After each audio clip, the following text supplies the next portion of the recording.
Wanamlole, hongereni sana kwa kumpa padri katika kigango chenu.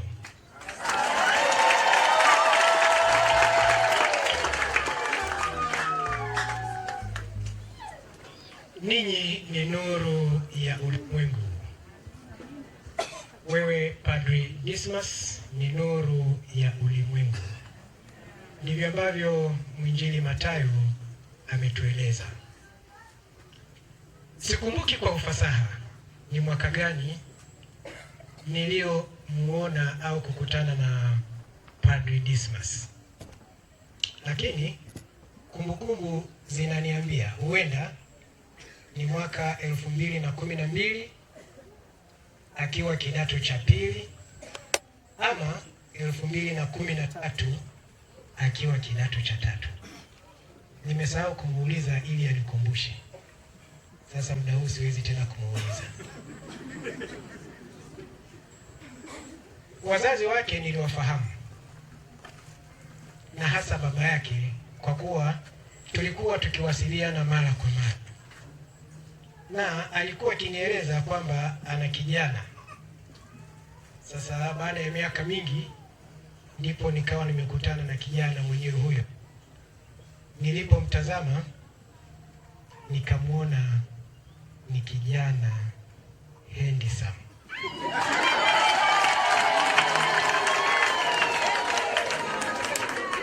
ambaye anafaa kutolewa sadaka iliyo nzuri kwa ajili ya Mungu.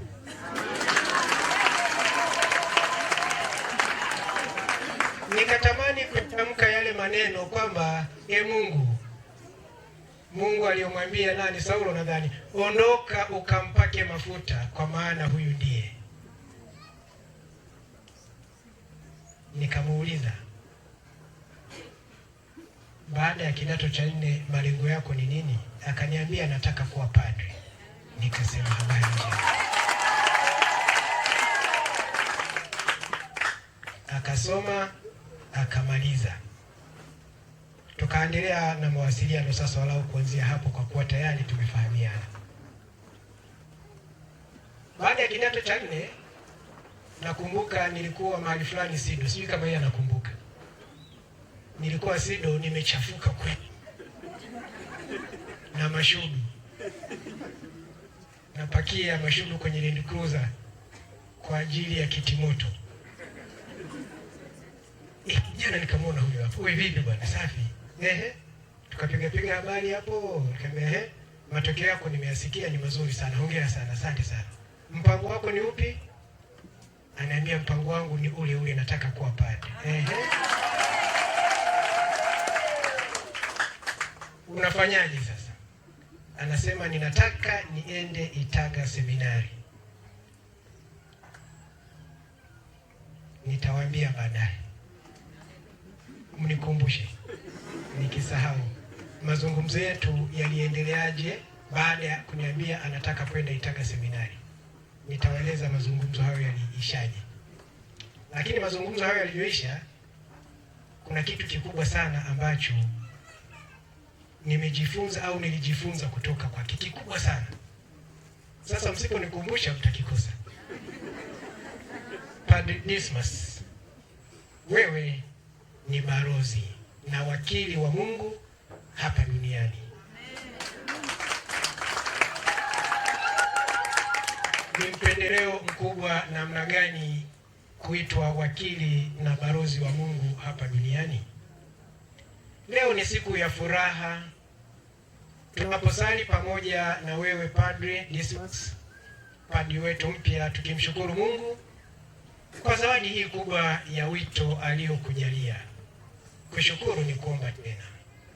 Padri wetu anaposali pamoja nasi kumshukuru Mungu, anamuomba tena amjalie kuwa mtumishi mwema atakayekuwa nuru ya ulimwengu. Wapendwa, wito wa upadri ni zawadi ya thamani kubwa sana toka kwa Mungu, ambayo huwajalia wale aliyopendezwa nao. Hapendezwi nao kwa sababu tu ni watakatifu. Hapana, amependezwa nao kwa jinsi walivyo. Nabii Isaya anathibitisha hili anaposema, nimekuita kwa jina lako, wewe u wangu, kwa kuwa ulikuwa wa thamani machoni pangu na mwenye kuheshimiwa, nami nimekupenda. Ndicho anachokithibitisha nabii Isaya katika yale niliyosema. Lakini Mtakatifu Augustino anasema, hadhi ya ajabu ya upadre! Katika mikono yao kama katika tumbo la Bikira Maria mbarikiwa, mwana wa Mungu anatoa mwili. Katika mikono mitukufu ya padri wetu Dismas, kama ilivyokuwa katika tumbo la mama Bikira Maria, Kristo mwana wa Mungu atafanyika mwili, nasi tutamla kama chakula chetu cha uzima. Padri Dismas, Mungu aliyekupa hadhi na thamani hiyo kubwa sana, ana malengo na wewe ya kutaka umtumikie ili uwavute watu wote kwake, ili wewe na waamini wote utakaowatumikia mpate wokovu. Utatimiza malengo haya pale utakapokuwa nuru ya dunia. Wewe ni nuru ya ulimwengu. Wapendwa, mwanga au nuru ni kitu cha muhimu sana katika maisha. Mwanga unaunda, unakuza. Ndio maana mmea katika chumba chenye giza hupinda kuelekea upande ulio na mwanga, wala hata kidogo. Mmea huvutwa kuelekea mwanga, hivi kwamba bila mwanga mmea hudumaa au hufa kabisa. Mwanga ni muhimu sana kwa maisha ya viumbe hai. Ndiyo maana kutokana na umuhimu huo wa mwanga, hata katika Biblia mkienda kusoma, sentensi ya kwanza kabisa anayoitamka Mungu katika uumbaji, maana najua baada ya uumbaji lazima uumbe viumbe hai. Sasa sentensi ya kwanza anayoitamka katika uumbaji ni hii: na uwe mwanga na iwe nuru, ili viumbe vitakapoumbwa viikute hiyo nuru, viweze kuwa na uhai.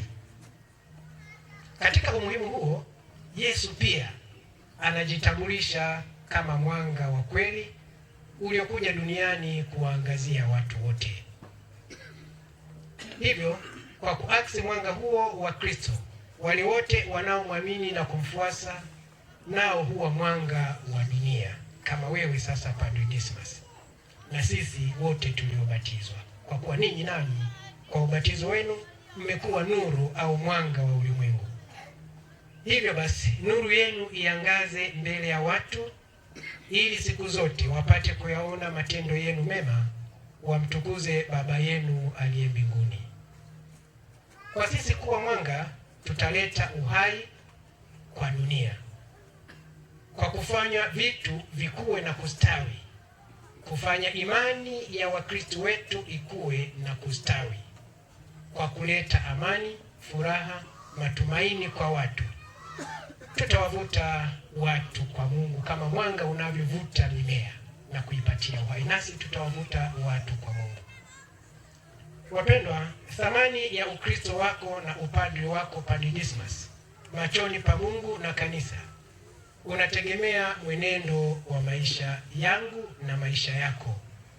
Wewe kama Mkristo maisha yako, yeye kama padri maisha yake. Yaani mimi au yeye padri, kwa kuwa mwanga, kwa kuwa mfano bora katika maisha, kwa maneno, matendo, mwenendo, upendo, huruma, imani yako kwa Mungu na usafi wa moyo wako.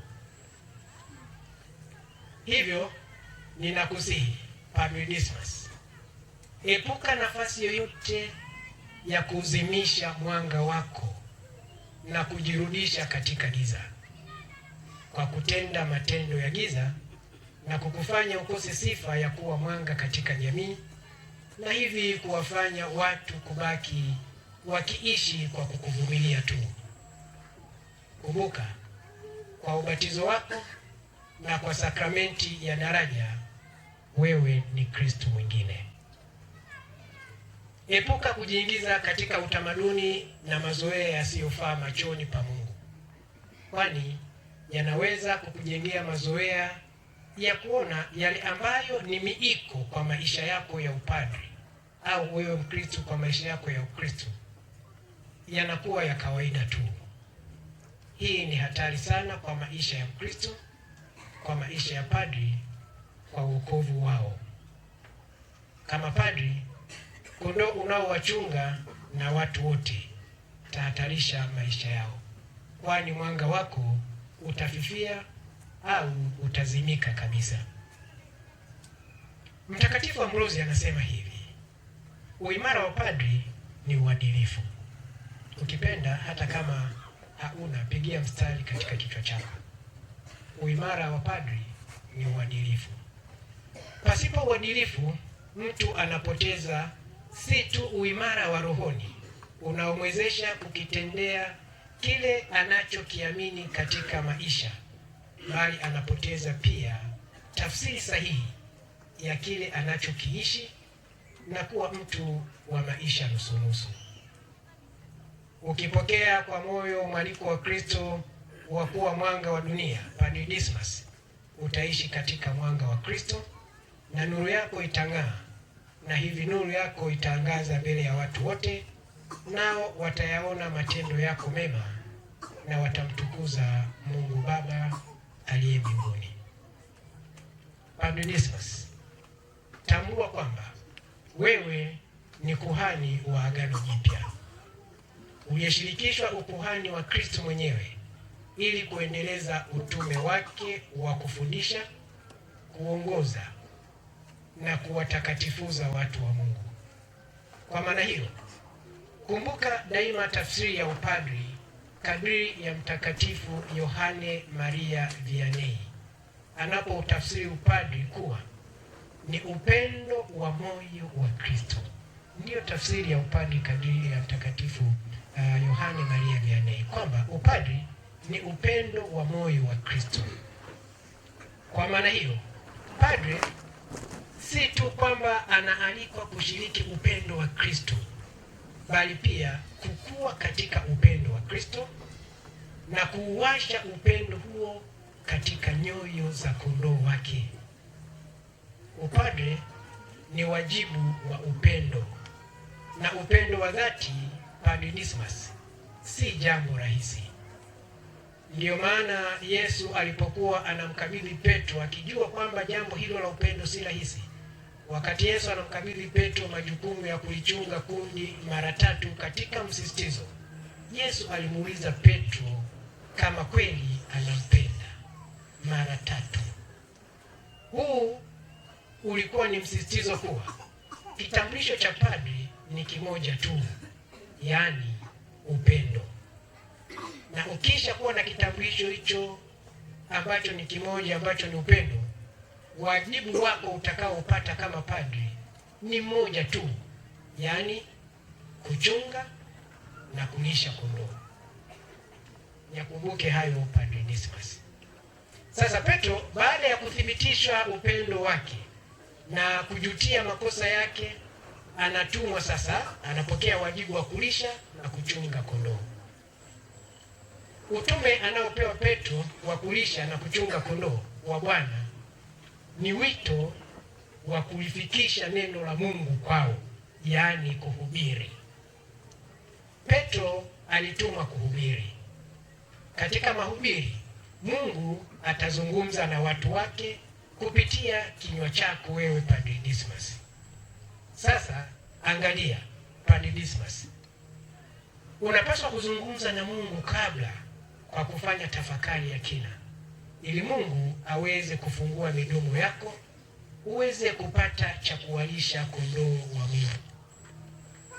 Kwa kuwa mahubiri ni ujumbe wa Mungu kwa watu wake, basi kuwahubiria watu ni kujihubiria wewe mwenyewe, ili kuleta mabadiliko chanya ya kiroho kwako mwenyewe na kwa kondoo unaowachunga.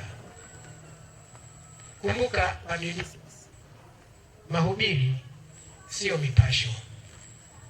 Hapana, mahubiri si kwa ajili ya kuwaburudisha na kuwachekesha watu, na hivi wanatoka wameshiba vichekesho na michapo tu, huku wakibaki na njaa na kiu ya neno la Mungu. Wanabaki bila kuguswa kiroho, kiimani na kimaisha, ili kuwasaidia kufanya mabadiliko ya dhati na kuimarisha kiimani. Kumbuka, neno la Mungu linachoma na linakata. Angalia, usifanye nafasi ya mahubiri kama kuhani kubadilika kuwa kama kipindi cha mashairi ya chekacheka au komedi. Utawalisha kondoo na kushiba. Matokeo yake, wakitoka kanisani ulipowalisha, watakuwa bado na njaa, na mwenye njaa hutafuta chakula. Sasa kondoo wako wanaweza kujikuta wamekwenda kutafuta chakula na malisho mahali pengine pasipo stahili, na ukijikuta unawapoteza kondoo kila siku, na kondoo wakapata malisho yasiyo sahihi, badala ya kupata wokovu wakaangamia. Kumbuka, wakati fulani utatakiwa kuwa jasiri na kuongelea kinyume na mkondo wa maji. Kuna wimbi au kaupepo kasasa ambako kanaelekea kulifanya kanisa au patakatifu kama mahali pa kawaida tu, na taratibu kuanza kupoteza utakatifu wake na hata kuyaona matakatifu, na hasa zaidi sana hata Ekaristi takatifu kama ni jambo au kitu cha kawaida tu. Hivi kutoyapa heshima na tafsiri sahihi inayostahili.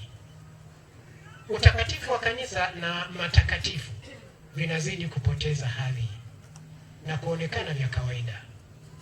Huenda sisi mapadri tuna mchango wetu katika hilo, kwa kukubali na kupenda tuogelee kufuata mkondo wa maji na si kuogelea kinyume cha mkondo wa maji. Hivi tunakosa ile sauti ya kinabii kama mapadri ya kukaripia, kuonya, kukemea wakati ufaao na wakati usiofaa. Kuna mwelekeo wa kukubaliana kwenenda kadiri ya mkondo wa maji na upepo wa sasa, wa kutaka kuwaambia kondoo wetu kile wanachotaka kusikia na si vinginevyo. Padre Dismas, usiwe kama sisi. Nilicho na uhakika nacho ni hiki: ukiogelea kadiri ya mkondo wa maji, kwa kweli utakuwa huogelei, lakini utapata sifa na wafuasi wengi, lakini huenda ukagusa mioyo yao kidogo sana, au usiiguse kabisa. Maana watakapotoka kanisani wakiulizwa, hivi mahubiri ya leo yalihusu nini? Watasema, kwa kweli hatukumbuki, ila yule padri alituchekesha sana. Hicho ndicho watakikumbuka. Sisi pamoja na kondoo wetu tunaendelea kupoteza ule utulivu na ukimya wa ndani wa kuelekeza mioyo yetu, akili na mawazo yote kwa Mungu na kuchagua kelele na burudani. Padre Dismas, usiwe sehemu ya hao. Washibishe kondoo wako kwa mahubiri na sio porojo, kwani kadiri unavyowashibisha kondoo wako kuna kuimarisha wewe mwenyewe kiroho, na kondoo wako wanaimarika pia kiimani na kuwa na tafsiri sahihi ya Mungu na matakatifu, na hivi kuwa na mabadiliko ya ndani ya kimaadili na maisha ya kuendelea kuwa nuru ya ulimwengu. Kumbuka kuwa umewekwa kuwa mjumbe wa Injili ya Kristo. Hivyo unapaswa siku zote kusadiki utakayoyasoma, kufundisha utakayoyasadiki na kuyaishi hayo utakayoyafundisha. Isiwe kuwafundisha waishi ili hali wewe unayoyafundisha au yaishi. Mwinjili Mathayo katika sura ya 16 ya 13 mpaka ya 17 anatoa simulizi la Yesu akiwa pande za Kaisaria Filipi, anapowauliza wanafunzi na mitume wake kuwa watu wananena kuwa mimi ni nani? Na kisha anawageukia anawauliza, nanyi mwasema mimi ni nani? Padre Dismas, kumbuka watu watawatambueni kwa matendo yenu na huduma zenu. Dismas, watu watakutambua kwa maneno yako, matunda yako na huduma yako. Ni vyema kuanza sasa, Padre Dismas, ujiulize unataka kutambulika kama nani? Nitawapa simulizi linalonihusu ambalo nilichukua kama fundisho. Miaka ile nilipopata upadre,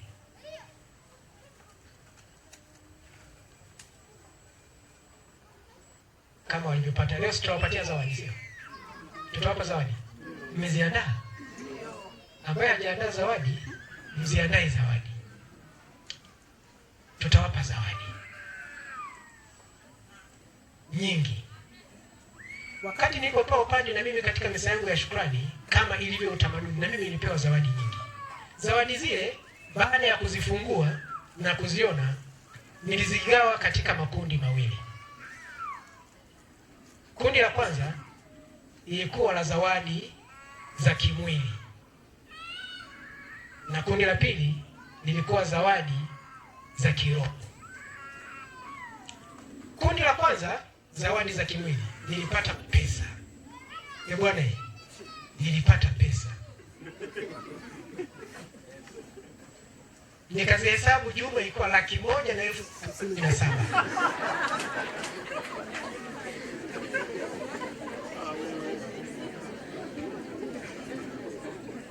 Unanicheka eh? 1,157,000.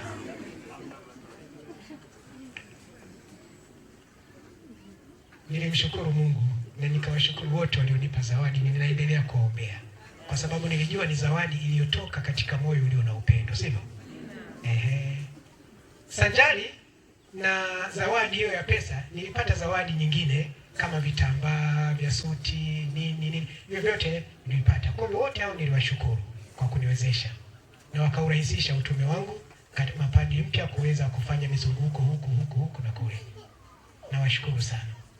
Lakini kundi la pili lilikuwa ni zawadi za kiroho. Katika zawadi hizo za kiroho kuna kitu nilipewa, na leo nitatoa siri, kwa sababu kuna watu wengi wanakuwa wananiuliza. Leo nitatoa siri. Nilipewa zawadi ya kiroho, sio kama nitaifikia.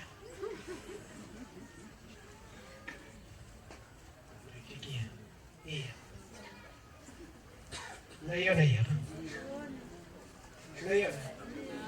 Hii hapa. Inaitwa nini? Inaitwa tao. Sasa leo nitatoa siri, kwa sababu watu wanakuwa wananiuliza, wewe padri, mbona tao? Wewe ni Mfransiskani? Hapana, mimi ni padri wa jimbo. Mfransiskani padri yuko pale. Mimi ni padri wa jimbo. Unajua shida ya mapadri wa jimbo ni kama hatuna hivi, msalaba wetu wa kututambulisha ni upi? Ile nembo ni ya mapadri wote. Yaani wa Holy Ghost wana msalaba wao, wa Fransiskani wana msalaba wao, pamoja na ile nembo ya mapadri wote. Sisi msalaba wetu ni upi? Sasa mimi nilipopewa zawadi hii nikajiuliza vitu viwili. Nikasema wakati nikiwa frateli sikuwa navaa msalaba. Mafrateli wamevaa msalaba? Nadhani ni kwa sababu hatuna misalaba ya jimbo eti. Hapana, sio msalaba. Najua misalaba mnayo, umeiweka ndani ya kaso, sio? Najua misalaba mnayo, sio? Labda yule mimi mtu aliniona kwamba nilikuwa sivai msalaba nikiwa frateli, akaamua kuniweka niwe Mfransiskani. Kumbe akanipatia zawadi ya msalaba. Haukuwa huu wa Kifransiskani, ulikuwa ni msalaba mkubwa zaidi ya huu, ambao katikati kuna nembo ya Roho Mtakatifu, lakini wa mbao tupu. Tangu nilipopokea msalaba ule niliuvaa siku zote, mkubwa, watu wakawa wananicheka. Hadi mbona alikuwa ni msalaba likubwa hilo? Mimi nikasema hili ndio zawadi niliyopewa la kiroho, natembea nalo. Kwa nimeenda nalo, baada ya miaka kadhaa ile kamba ikakatika, kumbe sikuweza tena kuuvaa. Sasa nikasema huyu mtu aliyenipatia huu msalaba labda alikuwa ananifundisha, wewe kama padri unapaswa siku zote kuwa na msalaba kama kitambulisho chako, kwa sababu msalaba ndio kitambulisho. Yaani wewe kama padri ni Kristo mwingine, na msalaba ndio kitambulisho chako. Kwa nini wewe tangu umekuwa frateri, umekuwa shemasi, uvae msalaba? Nadhani akanikomesha kunipa msalaba wa mbao.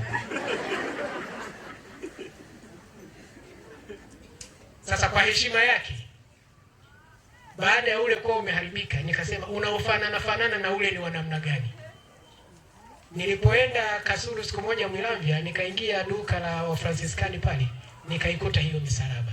Tangu wakati huo mimi ninavaa misalaba hii. Sijawahi kuvaa msalaba mwingine tofauti na huu.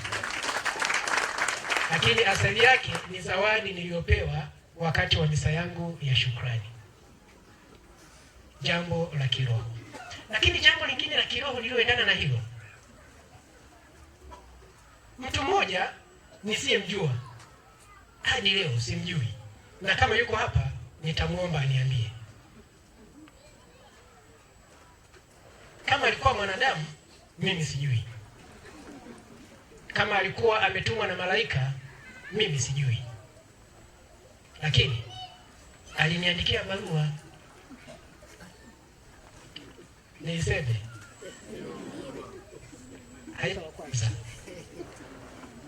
aliniandikia barua huyo mtu. Ndio maana najiuliza, alikuwa ni mtu, alikuwa ni malaika? Mimi sijui.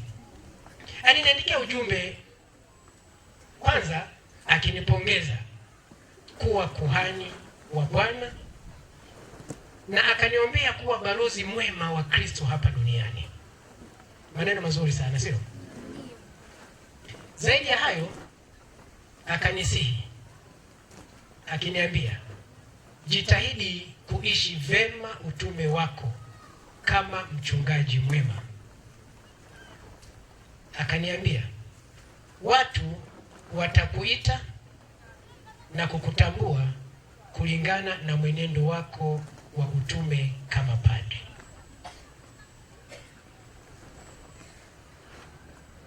Na hapo akaandika maswali haya. Je, unataka baadaye usikie watu wanakuita na wakikutambua wewe kama padri? Swali la kwanza. Maana yake watanitambua kwa matendo yangu, wakutambue kama padri, au wakutambue kama kipadri, au wakutambue kama lipadri? Alimalizia ujumbe wake hivyo.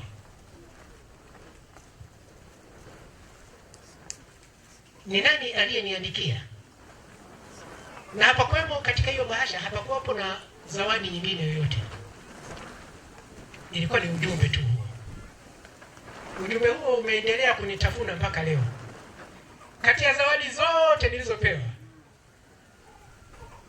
ninafikiri huo ulikuwa ni zawadi nzito, nadhani kuliko zawadi zote nilizozipokea.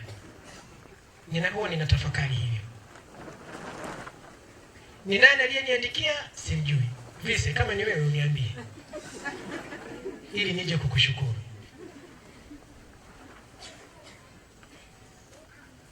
Japokuwa mtu huyo sikumjua na mpaka leo simjui mwandishi huyo mpaka leo, lakini niliuchukua ujumbe huu katika uzito wake na daima kuufanyia kazi hata pale napoelekea kuchoka kabisa.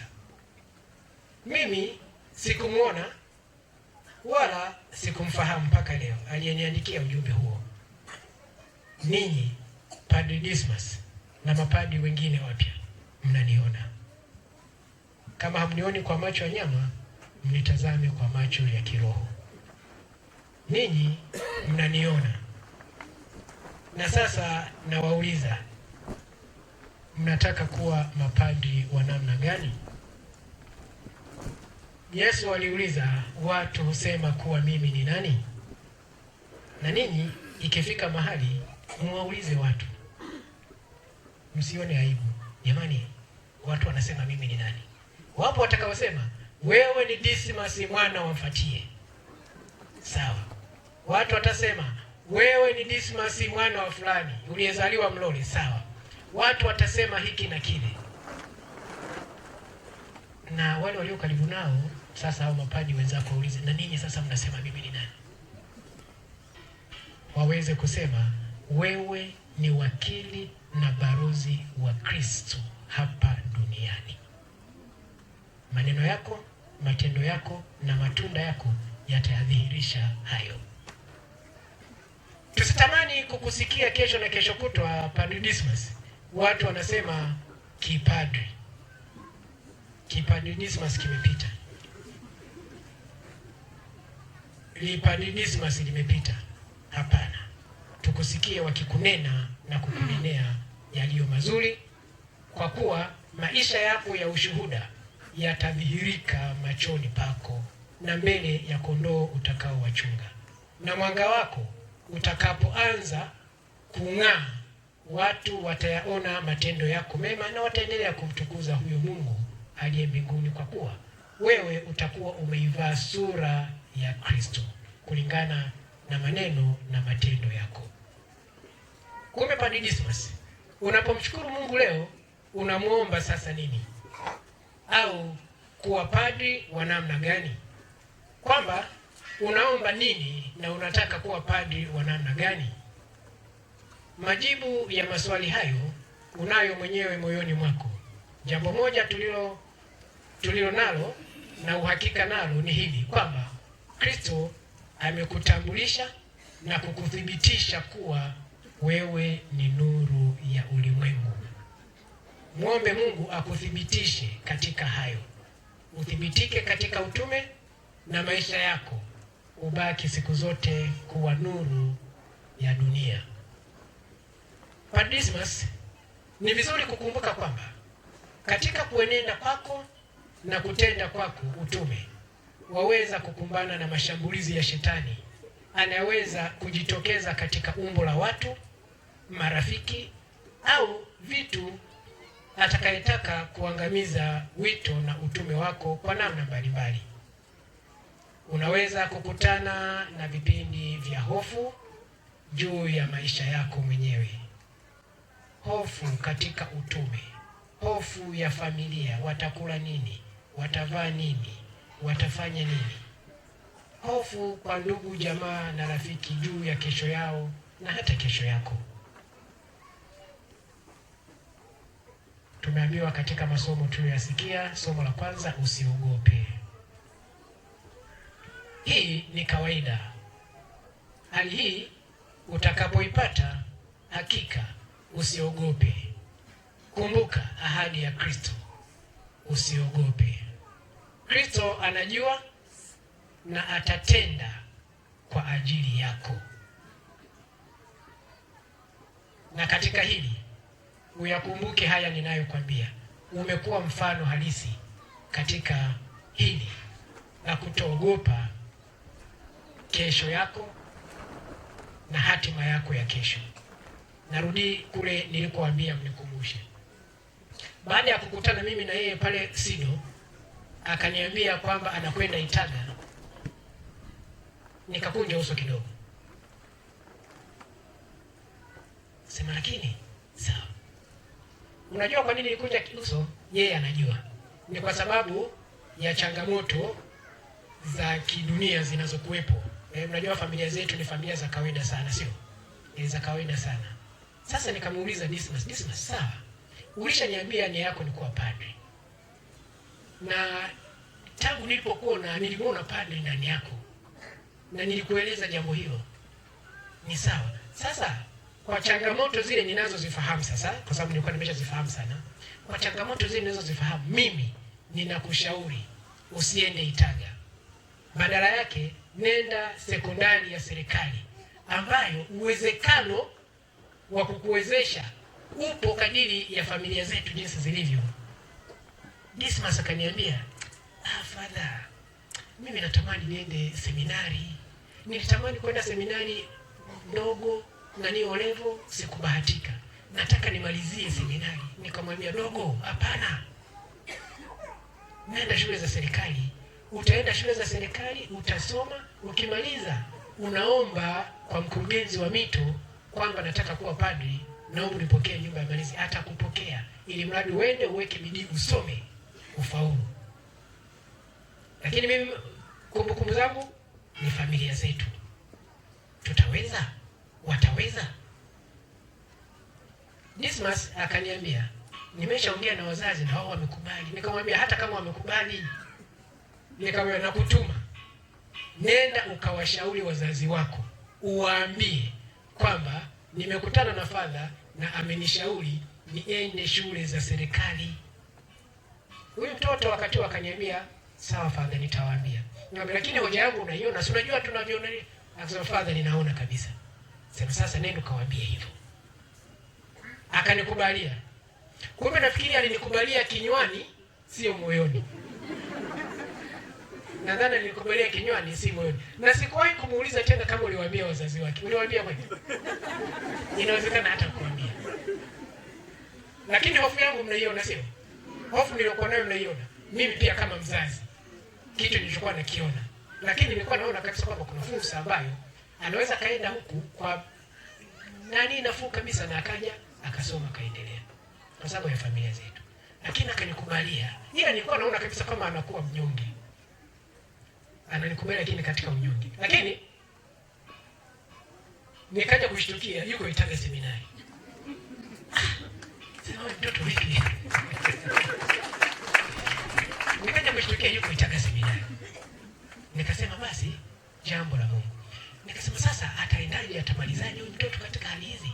Hicho ndio nilichosema, amenifundisha kitu kikubwa.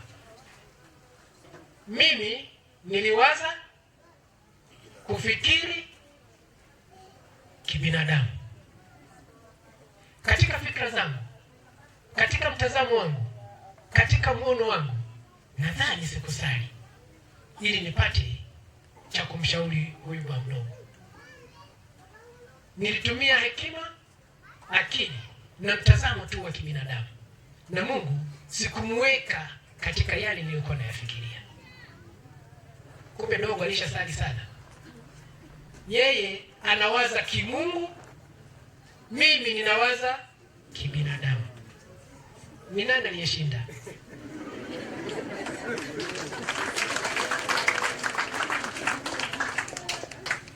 Mawazo yetu si mawazo ya Mungu. Katika hofu hizo, katika changamoto hizo, kijana alienda Itaga, alisoma, akamaliza bila changamoto yoyote.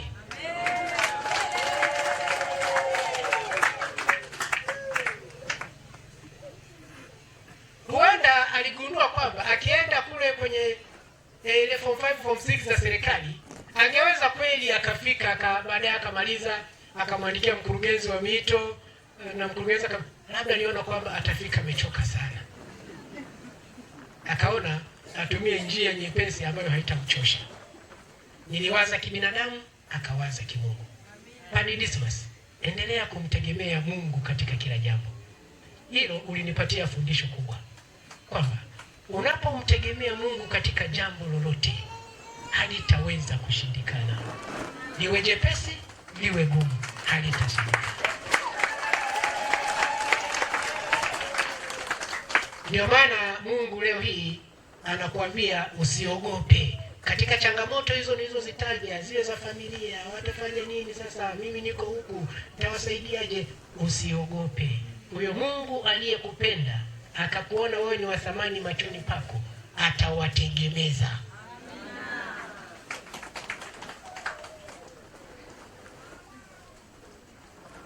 Basi